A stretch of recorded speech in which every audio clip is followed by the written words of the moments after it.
Fabrício Queiroz não tem é condição moral de ter acesso a uma arma de fogo, porque ele é denunciado na mesma denúncia contra o Flávio Bolsonaro por peculato, lavagem de dinheiro e organização criminosa. Desvios de mais de 6 milhões de reais de dinheiro público, dinheiro dos cofres da Assembleia Legislativa do Estado do Rio de Janeiro, ou seja, dinheiro dos pagadores de impostos fluminenses. A gente defende aqui, quando eu estou falando em meu nome, obviamente, que estou aqui dando opinião, eu defendo o cidadão pagador de imposto, que está sendo roubado em gabinete por operador de desvio de corrupção, de acordo com a denúncia do Ministério Público do Rio de Janeiro. Você tem aí esses fanáticos, esse pessoal que tem político de estimação e que nem sequer muitas vezes sabe o que o grupo político está fazendo. Eu comentei ontem no Salve Salve Band News, recomendei e recomendo aqui para o público carioca que assista aos 2 vídeos gravados pelo deputado estadual Arthur Duval, de São Paulo, cujos nomes são Questionei o Gado, parte 1 e Questionei o Gado, parte 2. Tem esse pejorativo aí que é usado nas redes sociais para se referir a grupos mais fanatizados. Agora, ele foi na manifestação bolsonarista, que em boa parte tinha um monte de cartazes autorizando o presidente a fazer uma intervenção militar, ficando no poder, etc. E ele entrevistou os bolsonaristas que estavam no ato, mostrando como eles são absolutamente desinformados, eles não sabem aquilo que eles estão apoiando. E uma bolsonarista disse para ele, o que me chamou muita atenção, que rachadinha não é o dinheiro do povo, é mentira. E está lá na denúncia, ela obviamente não leu, eu coloquei no meu Twitter, quem quiser pode ler na íntegra a denúncia, mais uma vez disponibilizo. Então os 2 links para as 2 partes estão lá na minha conta, Felipe Moura Brasil, @FMouraBrasil. Você pode acessar, descendo ali alguns tweets, você vai ver essa postagem. Eu coloquei um trecho sobre a síntese da denúncia, o uso de 12 funcionários fantasmas, quer dizer, aqueles que não estavam prestando os seus serviços na Assembleia Legislativa para desviar dinheiro. Então, os líderes dessa organização criminosa, eles, não satisfeitos com o próprio salário que ganham dos pagadores de impostos, eles querem ganhar o salário dos assessores a que eles têm direito de usar para prestar o trabalho legislativo e que não estavam prestando. Então, é um extra. Esse Fabrício Queiroz agora quer dar mais um tapa na cara da sociedade, principalmente aqui do Rio de Janeiro, tentando adquirir uma arma. Eu não faço parte dessa ala que eu considero muitas vezes histérica da esquerda, embora se possa ter argumentos a respeito de temas sensíveis, mas eu não faço parte dessa ala que é contra ou a favor, né? No caso delas, absolutamente contrária a qualquer tipo de flexibilização do posse de armas, principalmente, né? Porque o porte até é um tema mais sensível ainda, para você transportar na rua, no carro, etc. Mas posse ter em casa é possível haver uma flexibilização, só que dentro de uma série de pré-requisitos que são, obviamente, descartados no discurso mais simplista do bolsonarismo, né? Que fala até em armamento e não na flexibilização do posse de arma. Dá a impressão, às vezes, até que vai sair distribuindo arma para a população, e não é isso. Se falava, por exemplo, no caso do Adélio Bispo, quando ele deu a facada no Jair Bolsonaro, a esquerda falava assim, imagina se ele tivesse acesso a uma arma de fogo. Só que, de acordo com o projeto de flexibilização da posse de arma, o Adélio nem sequer poderia comprar uma arma de fogo porque ele não preenchia aos pré-requisitos, entre os quais, e não são só esses, tá?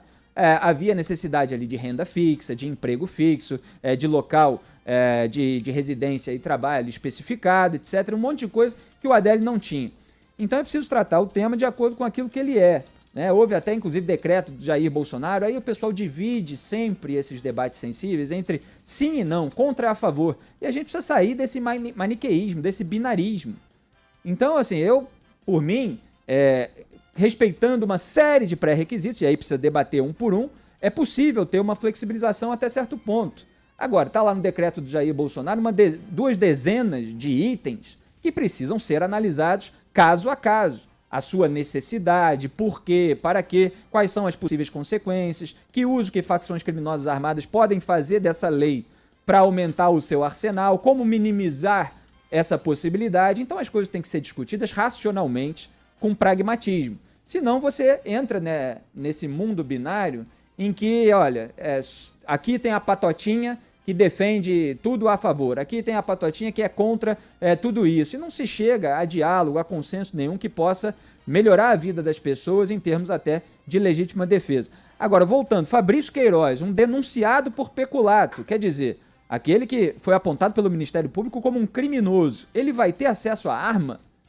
Ele que estava escondido na casa do advogado Frederico Wassef, do Jair Bolsonaro e do Flávio Bolsonaro, quando foi preso pela polícia, ele reagiria, por exemplo, se ele tivesse uma arma? Ele poderia fazer mais o que, dado esse perfil dele que foi apontado pelo Ministério Público do Rio de Janeiro? Então, o sujeito que é denunciado por outros crimes, na minha visão, ele não pode ter acesso a uma arma. E ele estava lá em prisão preventiva, que foi derrubada para se tornar prisão domiciliar pelo João Otávio de Noronha, no STJ, Superior Tribunal de Justiça, que é um juiz que está aí cotado para substituir o Marco Aurélio Mello no STF, está disputando essa vaga, bajulando a família Bolsonaro com uma série de decisões favoráveis a ela. A família Bolsonaro tinha muito medo que o Fabrício Queiroz fosse para a cadeia, que a sua mulher, Márcia Aguiar, fosse para a cadeia e que, indo a mulher dele para a cadeia, ele pudesse abrir o bico de alguma maneira numa possível delação premiada.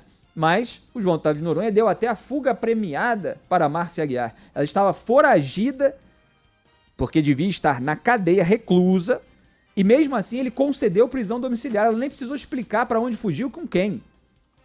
E aí o ministro Félix Fischer derrubou essa decisão, mas aí veio lá de cima Gilmar Mendes e derrubou a do Félix Fischer, mantendo a do João Otávio de Noronha, mantendo Fabrício Queiroz e Márcia Aguiar, sua esposa, em casa, na Taquara, aqui no Rio de Janeiro. E depois acabaram até tendo a prisão domiciliar relaxada, só ficou ali com alguma medida cautelar, e o caso vai se arrastando, porque o Gilmar está lá sentado no recurso do MP do Rio contra o foro privilegiado que o Flávio Bolsonaro ganhou há 8 meses, né? Enquanto passa a boiada dele, vai aliviando a barra do Aécio Neves, vai aliviando a barra do Lula, vai declarando suspeição do Sérgio Moro e tal, sem nenhuma resistência por parte do bolsonarismo, como tampouco houve quando o STF, com uma mudança de voto do Gilmar Mendes, alterou a jurisprudência sobre a prisão após condenação em segunda instância, derrubando essa medida.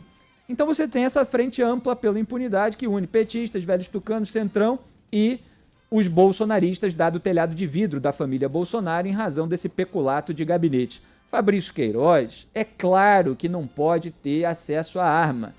Isso sim é você raciocinar com pragmatismo em cima de uma possibilidade que é nociva para a sociedade, que são pessoas que, apontadas como criminosos pelo Ministério Público, vão ter acesso à arma. Quer dizer, o sujeito que é marido de uma ex-foragida, né? A gente tem que falar assim, uma ex-foragida, porque ela teve a sua barra aliviada. Então a esposa é capaz de fugir. O sujeito é capaz de desviar lá, participar do desvio de 6 milhões de reais. E essas pessoas vão andar armadas agora? Quer dizer, não dá, né?